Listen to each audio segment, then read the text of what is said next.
I have been a carpenter for 40 years. I know wood the way a doctor knows bone.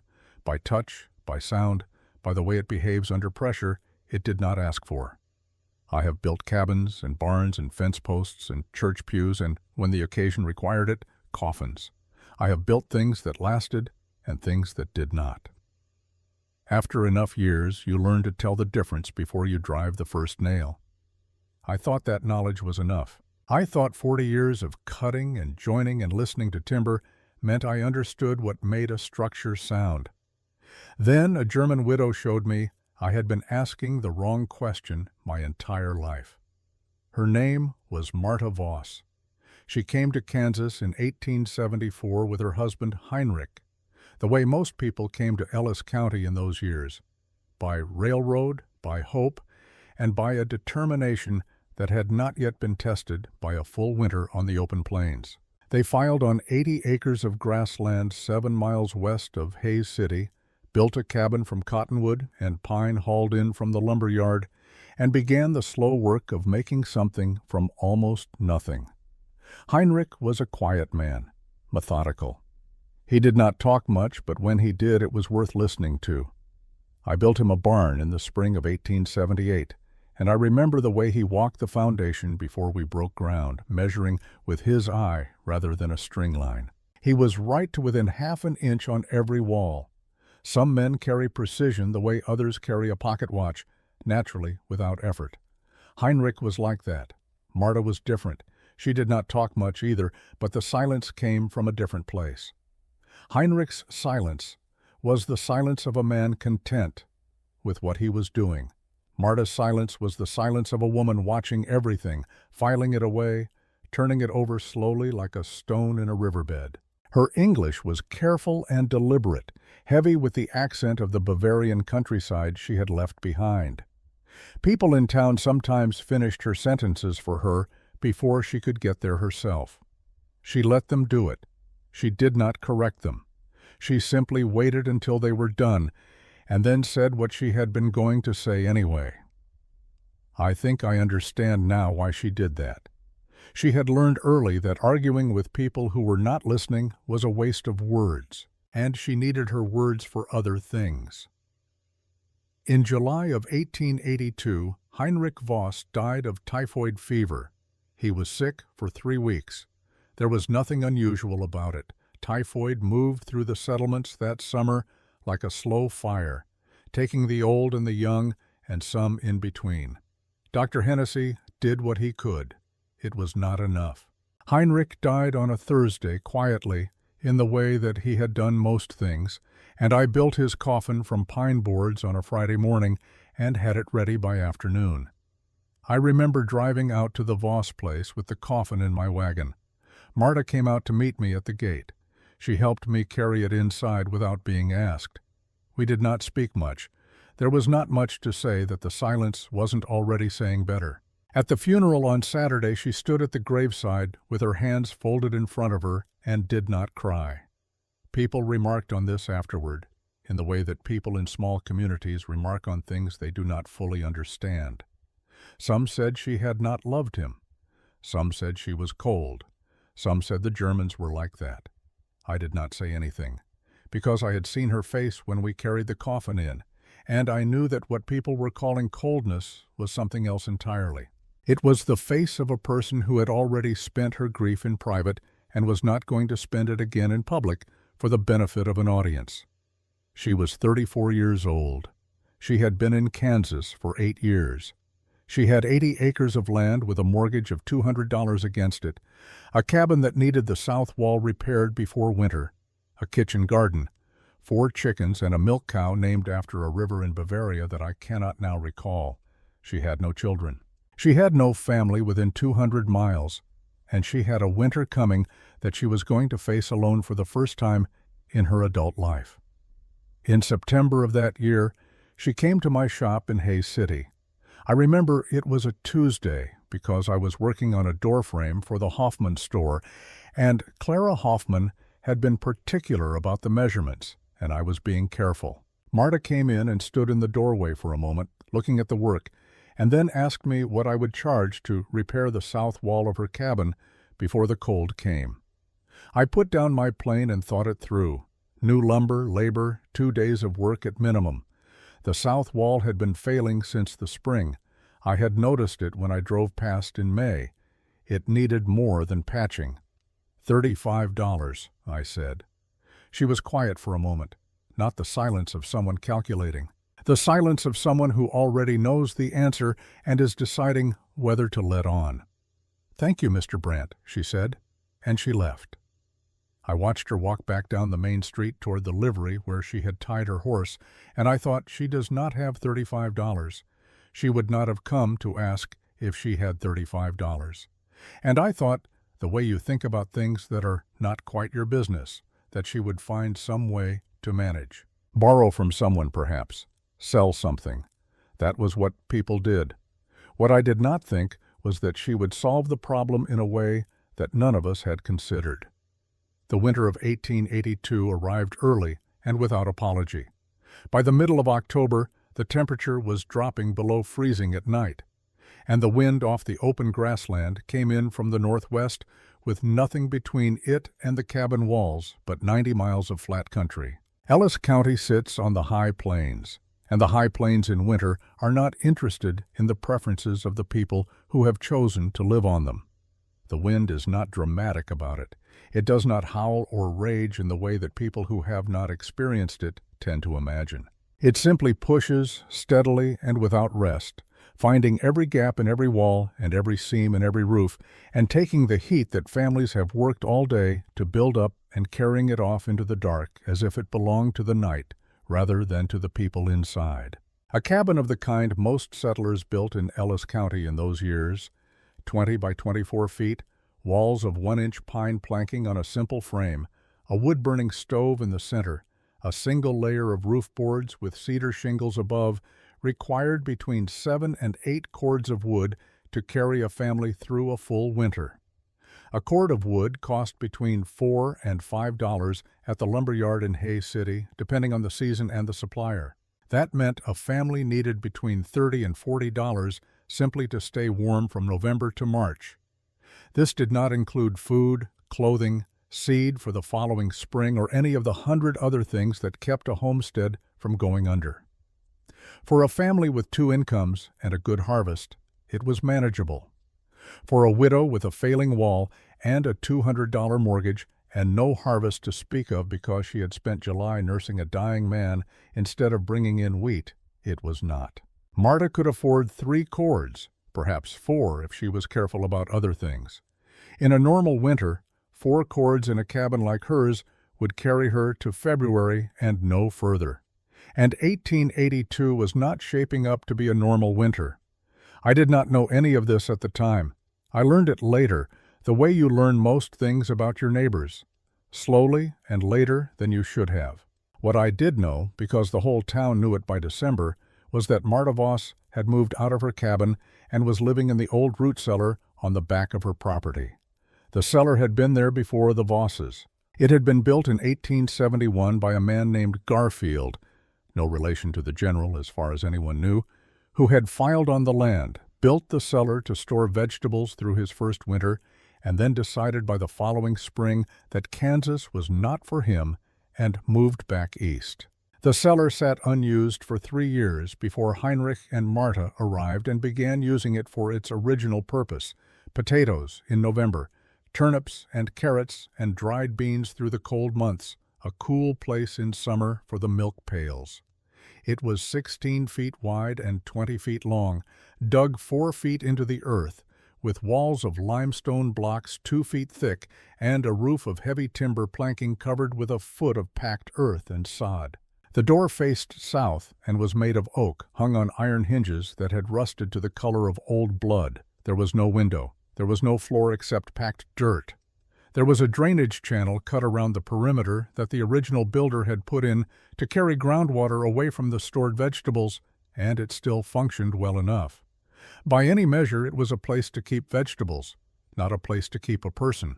When the news spread, as news always spreads in a community of 400 souls spread across 30 square miles of grassland, the reactions followed a predictable course. There was curiosity first, then skepticism, then something that settled into a kind of amused pity.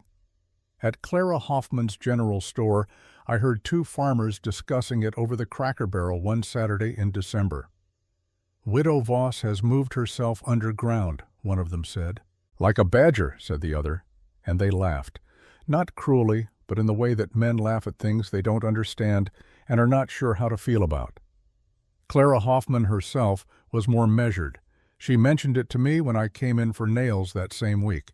Mentioned it the way she mentioned most things, with the careful neutrality of a woman who ran a store and understood that her opinions were public property. "I went out to see her," Clara said, "to make sure she was managing." And? It was warmer than I expected. She set the box of nails on the counter. "But it is still a root cellar, Mr. Brandt. It is still a hole in the ground." She was not wrong. That was the thing about Clara. She was rarely wrong about facts. It was only in what the facts meant that she sometimes missed the larger picture. I did not go out to see for myself. That is one of the things I am not proud of when I look back on that winter. I was busy. I told myself I was busy. There was a church door that needed hanging before the first hard freeze, and a widow over on the Saline River who needed her porch repaired, and a dozen other small jobs that kept my hands occupied and let me feel that I was doing enough. I heard the talk about Marta Voss, and I thought, she is a practical woman. She knows what she is doing. She will be fine. I had been a carpenter for 38 years at that point. I thought I knew what a structure was for. I did not yet understand what she had built. She was not fine, and she was not failing. She was doing something that none of us, not me with my 40 years of woodcraft, not Clara with her practical intelligence, not the farmers laughing over the Cracker Barrel, had thought to do, because none of us had been forced to ask the question she was asking. The question was simple. It had been sitting in that hillside for 11 years, waiting for someone to ask it. Why is it warmer inside the earth than above it? And what happens if you keep the warmth in? There is a moment in the life of every good structure, and I have been inside enough of them to know this with some confidence, when you can feel that the person who built it understood something true about the problem they were solving. It is not always visible in the finished work. Sometimes it is hidden inside the walls, or underneath the floor, or in the angle of a roof that sheds water in a way that looks simple until you try to build one yourself and realize it is not simple at all. The understanding is there regardless. You can feel it the way you feel the difference between a chair that was built by someone who thought about how a body sits and a chair that was built by someone who thought about how a chair should look. Marta Voss built something true. She did not have a draftsman's training. She had not read any books on the subject of heat retention or the thermal properties of earth construction. What she had was 11 years of watching how things behaved in Kansas, how the ground froze and thawed, how the wind came and went, how the cellar stayed cool in August when the house was an oven and stayed above freezing in January when everything above the surface was locked in ice. She had been watching all of it without knowing she was watching it. The way a person who lives near a river eventually learns to read the water without ever deciding to become a student of rivers. The question that started everything was, as I said, simple. She told me about it herself 2 years after it happened, on a spring afternoon when she had agreed, with some reluctance, to let me sit at her kitchen table and ask her things I should have asked much sooner. She made coffee, the strong black kind that could hold a spoon upright, and she sat across from me and told it in the careful, measured way she told everything, pausing sometimes to find the English word and once or twice giving up and using the German one, trusting me to follow. In the first week of October 1882, she said, she had gone to the cellar to bring up carrots for supper. The temperature outside that day was about 30 degrees. She had walked from the cabin to the cellar with her coat buttoned to the throat, her breath coming in small clouds. She pulled open the heavy oak door, went down the 3 stone steps, and stood in the cellar in the dimness, smelling the familiar smell of earth and root vegetables and old limestone. And she was not cold. She stood there for a moment longer than she needed to. She was holding the carrots. She was not thinking about anything in particular. not yet. But something in her was paying attention. The cellar was perhaps 50 degrees inside. Outside it was 30. The difference was 20 degrees, and not a stick of wood had been burned to make it. She carried the carrots inside and made supper, and did not think about it consciously that evening. But something had shifted. She went back to the cellar the following day, and the day after that, not always for vegetables, sometimes for no reason she could have explained. She was measuring something with a part of her mind that was working below the surface of her daily life, the way a carpenter measures a space with his eye before he ever picks up a rule. By the end of that week, she had the first piece of the answer. The earth, at a depth of 4 feet, does not know what the weather is doing. It holds the memory of summer warmth through December, the memory of winter cold through June. It is not constant, but it is stable, more stable than the air above it, which changes with every cloud and every shift of wind. The cellar walls were 2 feet of limestone. The roof was a foot of packed earth and sod. The temperature inside was not warm enough to be comfortable, but it was warm enough to be survivable. And it was warm without any effort at all. That was the foundation. What she needed to build on top of it was a way to keep the warmth in. She went to see Liesl Kramer on a Thursday afternoon in the 3rd week of October. Liesl Kramer was 68 years old and had come to Kansas from Bavaria 20 years before anyone else in the German community, which gave her a kind of authority that had nothing to do with wealth or position and everything to do with sheer accumulated experience. She lived in a small house on 40 acres, 2 miles from the Voss place, and she knew more about how things had been done in the old country than any other person within 100 miles. She was the kind of old woman who is a library of practical knowledge that nobody thinks to consult until it is very nearly too late. Marta brought a loaf of dark bread. Liesl made coffee, also strong, I am told, and they sat at the table and spoke in German for an hour, which I am reconstructing here from what Marta told me, and what Liesl herself confirmed when I asked her about it the following spring.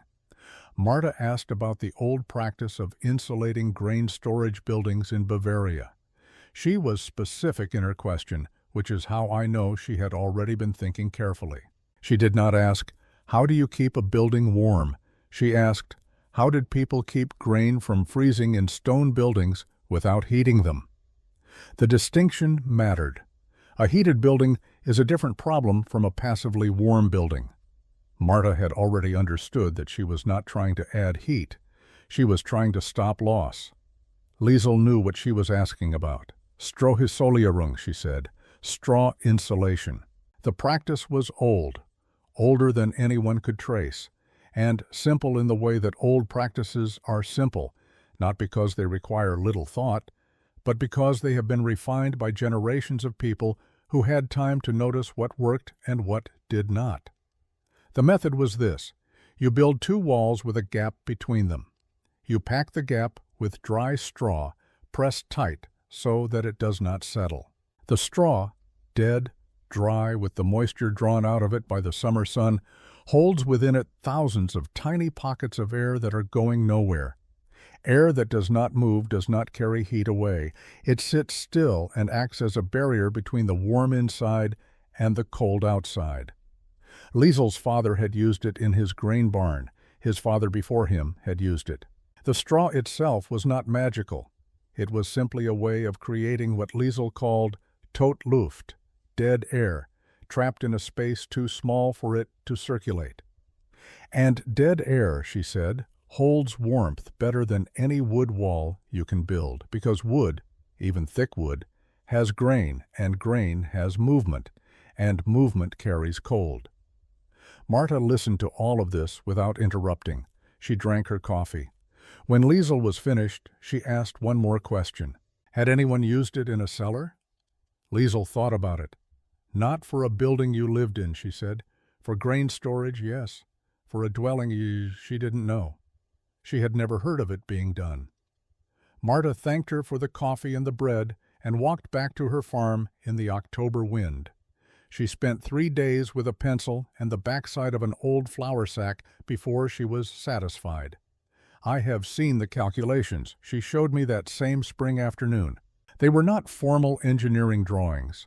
They were the working notes of a practical mind, measurements of the cellar walls, estimates of the lumber she would need, a rough accounting of the straw she had stored from the summer cutting, numbers crossed out and replaced, a sketch of the door redrawn twice. The problems she had to solve were not complicated in theory. In practice, working alone, with limited materials and no margin for error, each one required more thought than it first appeared to demand. The first problem was moisture. Limestone sweats in cold weather the way a glass of cold water sweats in a warm room. If she packed straw directly against the stone walls, the moisture from the stone would wick into the straw over the course of a winter, and wet straw loses its insulating properties almost entirely. She knew this from the barn, where wet bedding straw compacted and rotted and smelled of decay.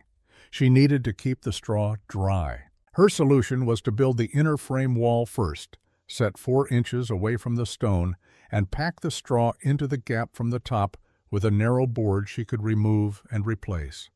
The straw would be touching the stone on one side, unavoidable, but the inner wall of pine planking would face the living space and keep the moisture from moving inward. The straw would stay drier than if it were exposed, and drier straw would hold its structure through the winter. It was not a perfect solution. She knew it was not perfect. She calculated it was good enough. The second problem was the floor. The dirt floor of the cellar was cold in the way that earth is cold, not dramatically, but persistently, drawing heat from anything that rested on it, the way water draws color from a cloth left soaking. She could not afford enough lumber to build a suspended floor with proper joists and airspace beneath. What she could afford was a single layer of pine planking laid flat on the earth, with whatever she could find packed into the gap beneath. She used straw for this, too, a thin layer laid before the planking, not for significant insulation, but for the small barrier it provided between the cold earth and the wood. The third problem was the door, and this one she solved in a way I found genuinely impressive when she explained it to me, because it required her to think about the problem differently than most people would have. A door, when you open it, lets cold air in. This is obvious. What is less obvious is how much cold air a door lets in, even when it is closed, through gaps at the frame, through the wood itself, if it is thin, and through the simple fact that a door represents a break in the wall where different materials meet, and the seal between them is never quite perfect. Marta's cellar door was heavy oak, which was in her favor, but it faced south and was the only entry point, which meant every time she went in or out, she was exchanging whatever warm air had accumulated inside for cold air from outside. She built a second door, not a replacement, an addition. She set a smaller door frame 12 inches inside the first, hung a lighter door of pine boards on it, and left the 12-inch space between them as a dead air buffer. When she entered the cellar, she opened the outer door, stepped into the 12-inch gap, closed the outer door behind her, and then opened the inner door. The cold air from outside was trapped in the buffer space and never reached the interior directly. When she exited, she reversed the process. It added perhaps 30 seconds to every entry and exit. It made a significant difference to the temperature inside. She told me she had come to think of those 30 seconds as the most efficient use of her time on the entire property. The fourth problem was one she solved last, and it was the one I think showed the clearest understanding of what she was actually building. A closed space with a burning stove produces gases. Carbon monoxide is invisible and has no smell and kills people in their sleep, which is not a dramatic way to die, but is a conclusive one. Marta cut 2 small vents through the limestone at floor level on opposite walls, each fitted with a flat board that slid in a groove to open or close. When the stove was burning, she opened both. When she slept and the fire was low, she opened them part way. The cold air came in at the floor, where it was heaviest. The warm air and any gases from the stove rose and found their way out through the natural movement of air in an enclosed space. She had never read about convection. She had observed it in the cabin over 9 winters and applied what she had seen. She began construction on a Monday in the first week of November, working alone in the hours between her morning chores and the early dark of the November afternoon. I want to be precise about what that meant, because I think people who have not built things with their hands tend to underestimate what it requires to do it without assistance. Every piece of lumber she used had to be cut to length, carried to the cellar, and held in position while she drove nails, all by the same pair of hands. She rigged a system using lengths of rope tied to the ceiling timbers to hold boards in place while she worked. It was slow. She told me she drove 3 times as many nails as a skilled carpenter would have needed, because she could not always hold a board steady enough for a clean strike and had to correct what she had bent. She packed straw in the afternoons when the light was going and she was tired. This was the part she described in the least detail, and I think it was because there was not much to say about it that made it sound like anything other than what it was: a woman pressing armloads of dry grass into a dark gap in a wall, over and over for 2 weeks, until the gap was full. She did not complain about it.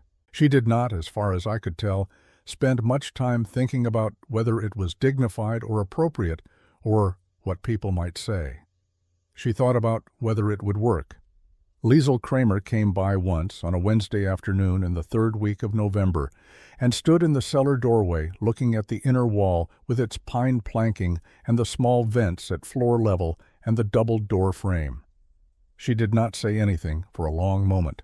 Then she nodded, a single nod, small and definite, and went home. Marta told me that nod was worth more to her than anything anyone said to her that whole winter.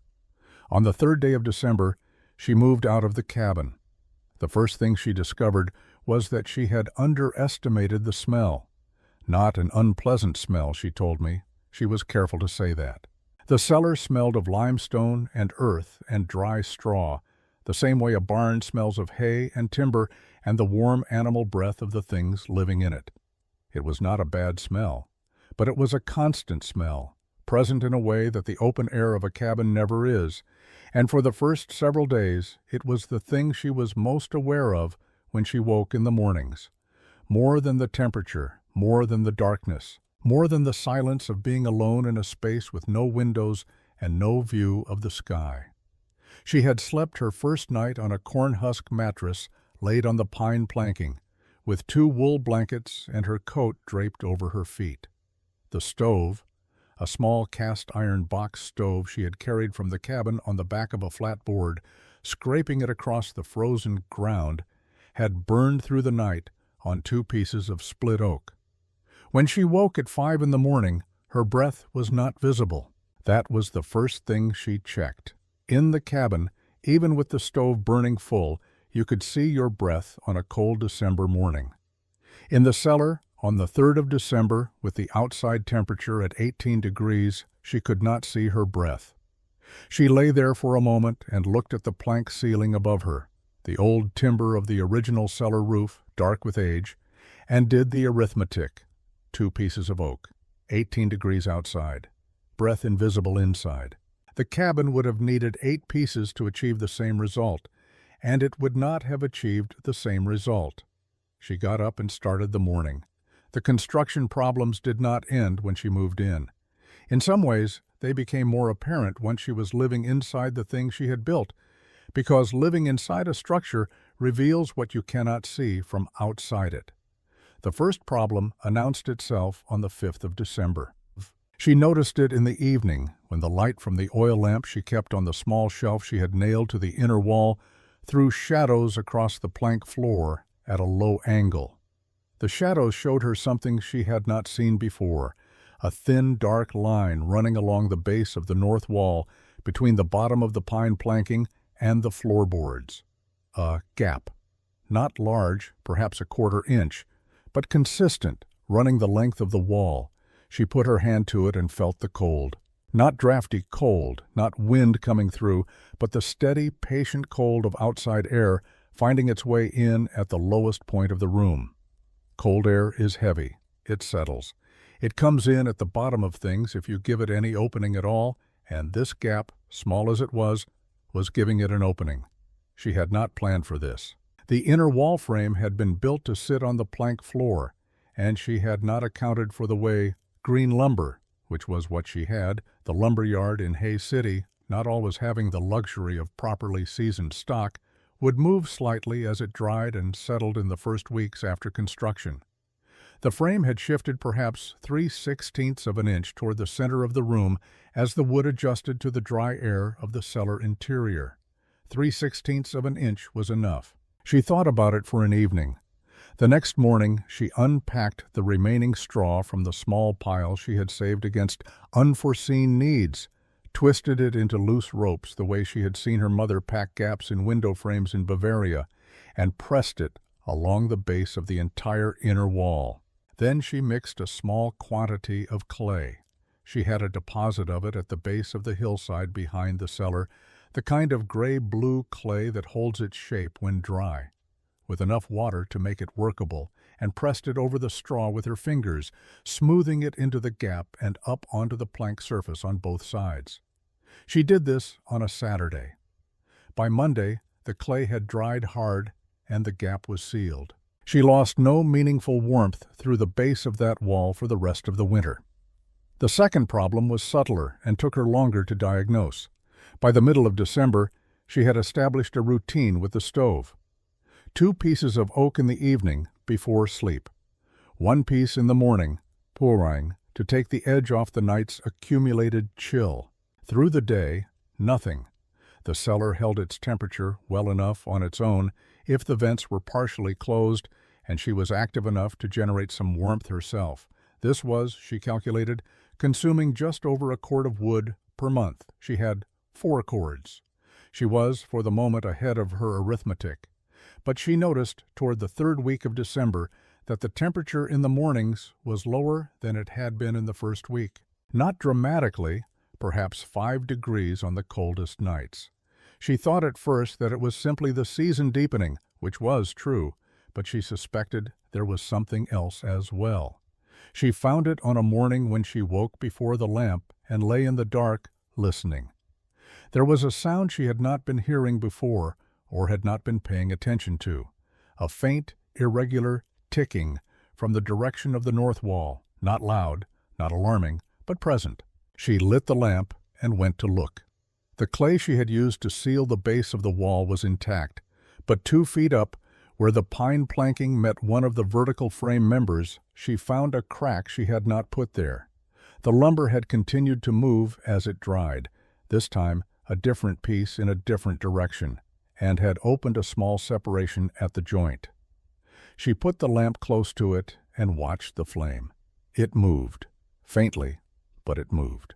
Outside air was finding its way in through a route she had not anticipated because she had not fully accounted for what green lumber does in the weeks after it is first enclosed and begins to lose its moisture in earnest. This time she did not have to think as long about the solution. She spent the better part of a day going over every joint and seam in the inner wall with her fingers, feeling for cold, watching the lamp flame. She found 4 more places where the wood had moved enough to open a path for outside air. She sealed each one with the clay mixture, let it dry, and went over it a second time with a thinner application to catch the hairline fractures the first coat sometimes left as it dried. When she was finished she went over the wall a 3rd time, not because she had found anything more to fix, but because she had learned from this wall in this cellar in this particular December that the 3rd inspection finds the things the first 2 miss. She told me this, and I recognized it immediately. It is one of the oldest rules of carpentry and of most other skilled work, and the fact that she had arrived at it on her own, through necessity rather than instruction, told me something about the quality of her attention. By Christmas, the cellar was functioning as she had intended.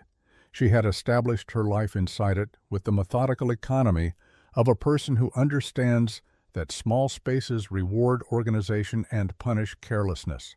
The stove occupied the center of the north wall, its pipe running up through a hole she had cut in the root cellar's original timber ceiling and out through the earth above, capped with a cone of tin she had fashioned from an old bucket to keep rain and snow from coming down the flue. The corn husk mattress was in the southeast corner, away from the stove's direct heat, which she had found too warm for sleeping. Her clothing hung on 3 nails driven into the inner wall planking.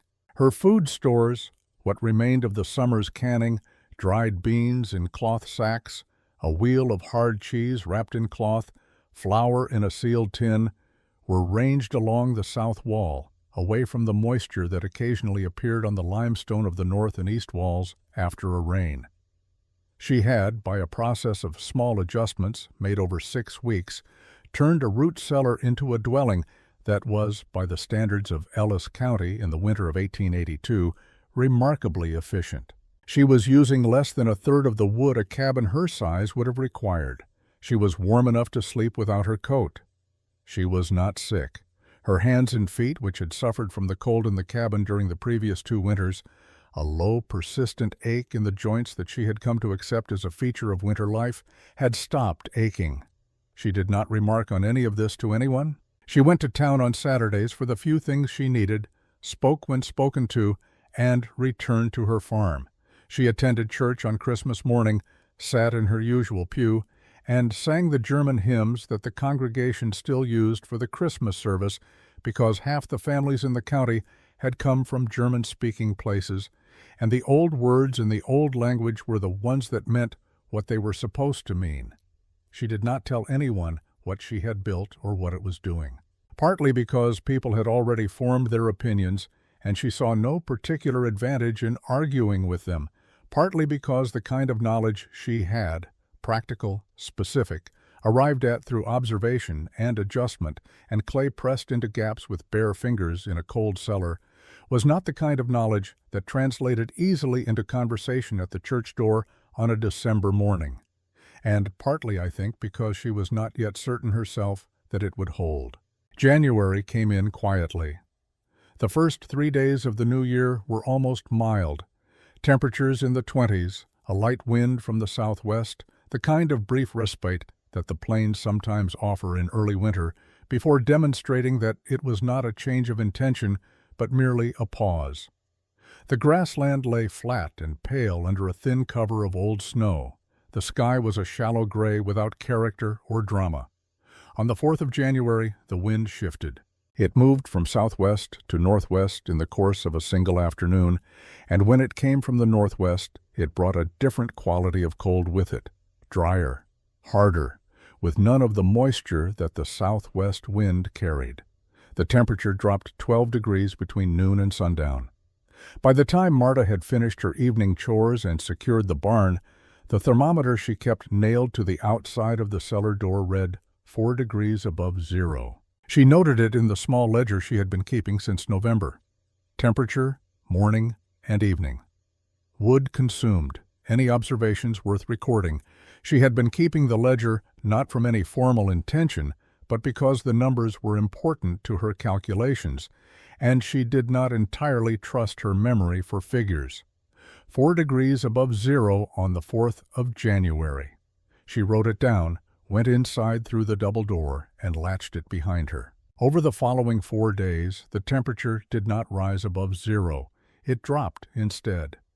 Steadily, without haste, without any of the wind and snow that people associate with winter danger on the plains. There was no blizzard. The sky was often clear. The sun appeared each day and provided light, but no warmth of any consequence. And when it went down in the late afternoon, the temperature dropped further, reaching 15 below zero on the night of the 7th and 18 below on the night of the 8th. This was not weather that announced itself dramatically. It was the quiet kind of cold, the kind that does not rattle windows or drive snow against the walls, but simply sits on the land like a weight, pressing the warmth out of everything it touches. Animals know it before people do. Marta's cow grew restless in the barn on the afternoon of the 5th, and her 4 chickens stopped moving around their pen and huddled together in the corner near the wall, which was a sign she had learned to read. She spent the 5th of January moving additional firewood into the cellar, more than her usual supply, stacking it along the east wall until she had what she calculated was 8 days' worth at her current rate of burning. She checked the clay seals on the inner wall. She checked the flue cap on the stovepipe. She slid the vent boards to their half-open position, which had proven to be the best balance between fresh air and heat retention when the stove was burning at low intensity. She brought the milk cow's water bucket inside the cellar at night, because at 18 below zero, water in a barn bucket freezes solid in 2 hours, and a cow that cannot drink will not give milk. And a cow that does not give milk in January is a problem that compounds itself rapidly into problems of a different and more serious kind. She did everything she could think to do. Then she sat by the small stove with the ledger on her knee and watched the temperature outside, which she could read through a small gap she had left in the outer door frame for precisely this purpose, a thin slot just wide enough to admit the bulb of the thermometer she had mounted on the outer door, dropped to 21 below zero at 9 o'clock in the evening on the 8th of January. Inside the cellar, with the stove burning at its usual low rate, consuming a single piece of oak, the temperature was 51 degrees. She wrote both numbers in the ledger. Then she wrote one more line, which I saw when she showed me the ledger that spring afternoon in her kitchen. Neighbors will feel this. 3 words. She had not written anything prescriptive. Not I should check on them. Not they will need help. Just an observation, in the same plain hand as the temperature readings. She had written it the way a person writes down something they have noticed and do not yet know what to do with. She was right about what her neighbors would feel. She did not yet know how right she was. 2 miles to the east, in a pine-board cabin with a single-layer roof and walls that Elias Brandt, I will speak plainly here about my own work, had built in the spring of 1880 without nearly enough thought about what an Ellis County winter could bring to bear against a flat surface, the Sorensen family had 3 days of firewood remaining. Lars Sorensen was ill with the lung sickness that had been with him since the previous winter, and had not been able to cut and haul wood in the quantities the season required. His wife Ingrid had cut what she could herself, and had bought a cord from the lumber yard in November, but a cord in that cabin in that cold was gone before the new year. She had sent her older child, a girl of 6, whose name I did not know until years later, to the neighbors for wood on the 5th of January, and the neighbors had given what they could spare, which was 2 pieces, because they were watching their own supply with the same anxiety that everyone in the county was watching theirs. 2 pieces.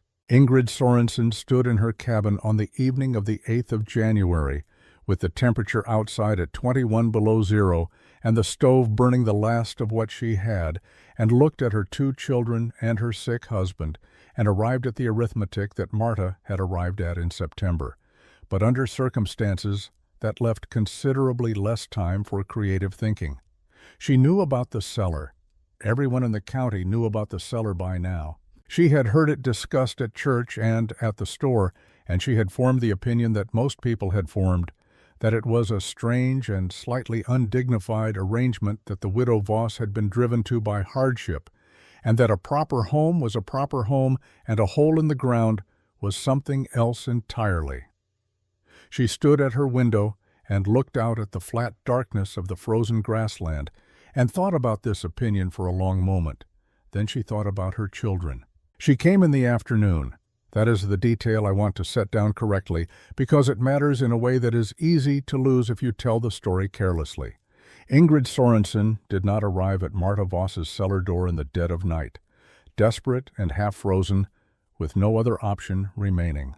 She came at 4 o'clock in the afternoon of the 9th of January, while there was still pale light in the sky, while she still had 1 piece of firewood left in the cabin, while she still had time to make a decision rather than simply react to the absence of one. This distinction, small as it sounds, is not small. It takes more courage to ask for help when you can still tell yourself you do not need it than to ask when you have nothing left. Ingrid Sorensen had formed opinions about Marta's cellar, and those opinions had been stated, if not loudly, then clearly enough that walking 2 miles through 19 below air to retract them was not a comfortable undertaking. She did it anyway. She dressed her 2 children in everything they owned, told her husband where she was going, and walked them through the frozen grassland in the long afternoon shadow of the winter sun, following the fence line that connected the Sorensen property to the Voss place, the wire cold enough to burn through a glove if you held it too long. She had thought about waiting. She told me this herself years later when I finally asked. She had stood at the cabin window that morning and thought, perhaps it will warm tonight. Perhaps we will manage. Then she had looked at her children eating their breakfast and decided that perhaps was not a word she could afford. Marta heard the knock on the outer cellar door at 4:15. She opened it to find Ingrid and the 2 children on the stone steps, the older girl holding the younger one's hand with the careful authority of a 6-year-old who has been told she is responsible for something important. All 3 of them were red-faced from the cold, their breath coming in short, visible bursts in the still air. Ingrid said, "We have 1 piece of wood left. I have 2 children, and Lars cannot leave the bed." Marta looked at her for a moment, then she stepped aside. She told me later that she did not feel anything in particular in that moment. Not satisfaction, not vindication, not the specific pleasure of being right when people who doubted you are proven wrong. She felt, she said, mostly practical. There were 2 children on her steps in 19 below air, and they needed to come inside. Everything else was a consideration for a warmer day.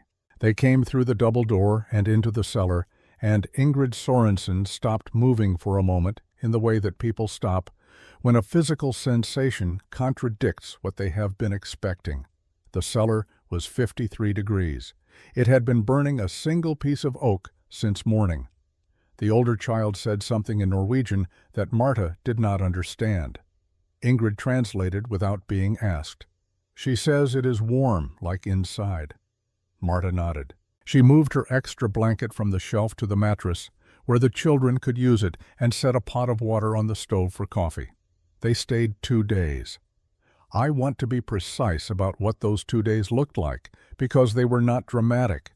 There was no tearful reconciliation, no long conversation in which misunderstandings were corrected and new understandings forged. There were 2 women who did not know each other especially well, sharing a small warm space and managing it as practically as they could.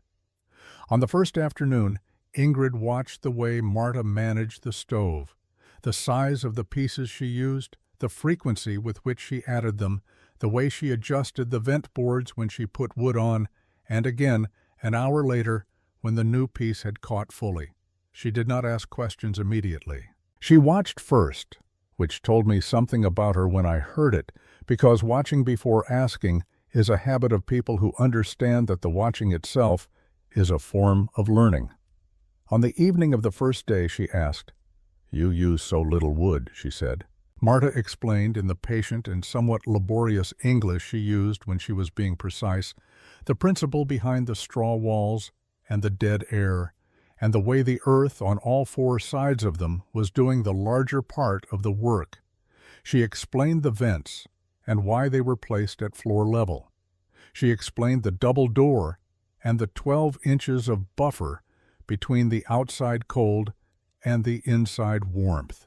Ingrid listened the way Marta had listened to Liesl Kramer in October, with the attention of someone who is not merely being polite, but is actually rearranging what they thought they knew to accommodate what they are hearing. On the morning of the second day, she asked Marta to show her the wall construction. Marta pulled the small shelf away from the section of inner wall behind it and showed her where the pine planking was nailed to the frame, and explained the straw packed into the gap behind it, and showed her the clay seals at the base. Ingrid ran her hand along the planking and then pressed it flat against the surface and held it there, feeling for the cold that was not coming through. "In our cabin," she said, "you can feel the outside on the wall in winter." "Yes," Marta said, "I could too." On the afternoon of the second day, the temperature outside rose to 8 above zero, which in context felt almost moderate. Ingrid dressed the children and walked back to her cabin, stopping at the lumber yard in Hayes City to arrange for a cord of wood to be delivered the following morning. She paid for it with money she told me she had been keeping in the lining of her winter coat since November, against a necessity she had hoped would not arise. She did not say anything to Marta before she left beyond practical things. "Thank you for the space, thank you for the warmth. I will return your blanket when the weather allows." Marta said it was no difficulty. They shook hands at the outer cellar door in the way of people who have established something real between them without having named it, and Ingrid walked her children home through the snow. The cold broke on the 12th of January. Not warmth, not yet. But the temperature rose to 12 above zero and stayed there, which after 9 days below zero felt like a reprieve of some significance. Across Ellis County, people emerged from their homes and barns to assess what the week had cost them. The accounting was not cheerful. 14 families reported significant wood shortages. 7 head of cattle had died, 3 from cold, 4 from the dehydration that follows when water sources freeze and are not replaced quickly enough. A family northwest of Hayes City had lost their barn roof under the weight of accumulated ice. Another family had suffered what the doctor called serious frostbite to 3 fingers on the husband's right hand, sustained when he went to check on his animals without adequate protection and found the cold worse than he had prepared for. Agnes Pruitt had been the closest thing Ellis County had to a trained medical presence for 11 years. She had come from Ohio with nursing experience from the war and had stayed because people needed her, and leaving had never seemed like the right thing to do at the right time. She kept notes. This was her habit and her discipline, not formal medical records in the way a physician might have kept them, but a running account in a cloth-covered ledger of what she saw and treated and when and with what result. In February, she was reviewing those notes when she noticed something. She came to my shop on a Thursday morning and sat in the chair I kept for customers and told me about it directly, the way Agnes always told things, without preamble, without softening, with the plainness of a woman who has seen enough difficulty to understand that clarity is a form of respect. In the 2 weeks following the cold of January, she said, she had treated 9 cases of what she called cold chest sickness, the deep cough and fever and chest tightness that settles into people who have been too cold for too long in spaces without adequate warmth. All 9 were from conventional cabins. 3 were serious enough that she had stayed through the night with them. She had treated no cases from the Voss cellar. I started to say something about the sample being small, one dwelling against many, but she held up her hand. "I am not drawing a conclusion," she said. "I am telling you what I observed. The conclusion is yours to draw or not." She said the same thing at church the following Sunday, in the plain-spoken way she had said it to me, to a group of women who had gathered after the service. She had not planned to say it publicly. It came up in conversation, and she said what she had observed, and then she returned to the question of whether the Ladies' Aid Society had enough fabric for the quilting project it had undertaken. Clara Hoffman was in that group of women. She came to see me the following Wednesday. She did not approach it indirectly. She asked me, woman to man, practical person to practical person, whether I thought what Marta Voss had built in that cellar was sound construction or fortunate circumstance. She had been in the cellar herself in December, and she remembered the temperature, and she had been doing arithmetic in her head since Agnes had spoken on Sunday. I told her the truth. I had not been inside the cellar, and I would not offer an opinion on construction I had not examined.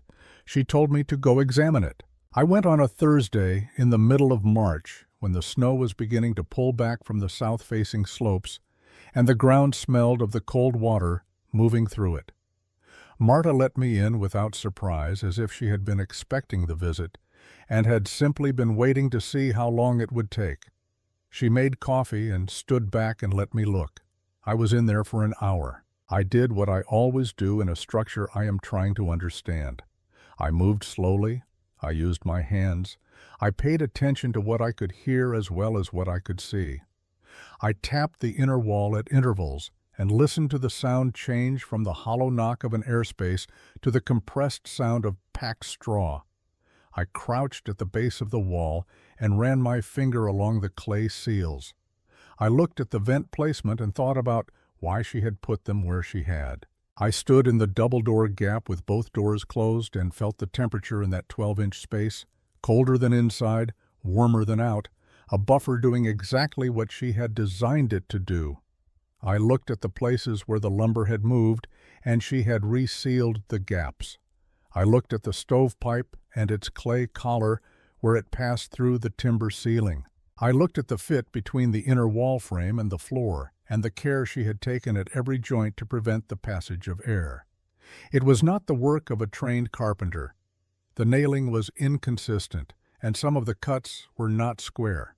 But the decisions, where to put things, why to put them there, what problem each element was solving, were the decisions of someone who had thought carefully and observed accurately and corrected her errors as she found them. I stood up and drank my coffee and told her what I thought. I said, "The straw insulation is sound. The double door is correct. The vent placement shows an understanding of how air moves in an enclosed space that most builders do not have. The clay seals are adequate, and in some places better than adequate. The whole of it is working because the reasoning behind it is sound, not because of luck or favorable circumstance." She listened to this without visible reaction. Then she asked me in her careful English whether I thought it could be built better. I thought about it. "Yes," I said. "With seasoned lumber and proper joists for the floor and a more consistent inner wall frame, yes, it could be built more tightly, more durably, more easily maintained." She nodded and got the flour sack she had used for her original calculations and spread it on the table, and we spent an hour going over it together, she asking questions and I answering them, and occasionally, I will admit, asking questions myself that she answered better than I expected. I walked home in the early spring afternoon thinking about what 40 years of knowing how to build things had and had not taught me. I had understood the mechanics of construction for a very long time. I had not, until that afternoon, thought carefully about the difference between adding warmth and preventing loss. They sound like the same problem. They are not the same problem. Marta had understood this without being told, because she had been forced to understand it. By midsummer, I had built 3 cellars on the Voss principle for families in the county. Clara Hoffman commissioned one for her storage building and asked sensible questions all the way through the construction. The Sorensens converted their root cellar the following autumn. I do not know how many others were built in the years after, because people adapted the idea to their own circumstances and materials and did not always announce what they were doing or why. Nobody, to my knowledge, called it anything in particular. It was simply the way some people built things now.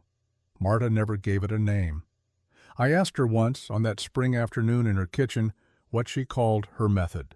She looked at me with the expression she had used on the Sunday school teacher who had finished her sentences for her, patient, slightly amused, waiting for the moment to pass. "I call it not being cold," she said. She died in November of 1901. 19 years after the winter, she moved into the cellar, in the bedroom of the frame house she had built on the Voss property in 1889, when she had finally paid off the mortgage and had money enough for something better than cottonwood and hope. She was 53 years old.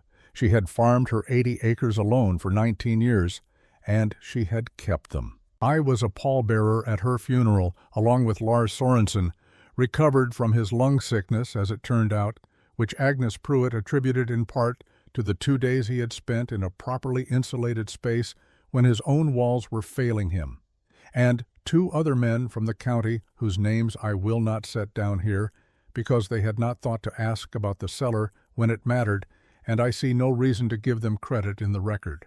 The ground was frozen when we buried her. The sky was the pale gray of a Kansas November, flat and quiet and without opinion. I stood at the graveside and thought about the ledger she had kept that winter, the columns of temperatures, morning and evening, the wood consumed, the 3 words she had written on the night of January 8th. Neighbors will feel this. Not, I am right, not, they will see. Just the plain observation of a woman who had been watching carefully and knew what the numbers meant and wrote down what she knew. I have been a carpenter for 40 years, and I have built things I am proud of and things I would do differently if I had them to do again. The 3 cellars I built on her principle are still standing. They are still warm. The families in them are still using less wood than their neighbors, and they have stopped noticing this because it has become simply how things are. That is how it goes with good solutions. They stop being remarkable and start being ordinary. The name of the person who worked them out becomes less important than the practice itself, which passes from hand to hand and generation to generation until nobody quite remembers where it started, only that it works and has always worked, and there is no particular reason to question it. Martha Voss would not have objected to this. She was not interested in being remembered. She was interested in not being cold. The difference between those two things is, I have come to believe, the difference between people who solve problems and people who talk about solving them. She solved the problem. She was warm. The rest of it, the recognition, the record, the story I am telling now, was somebody else's concern. It was mine, as it turned out. I am glad I wrote it down.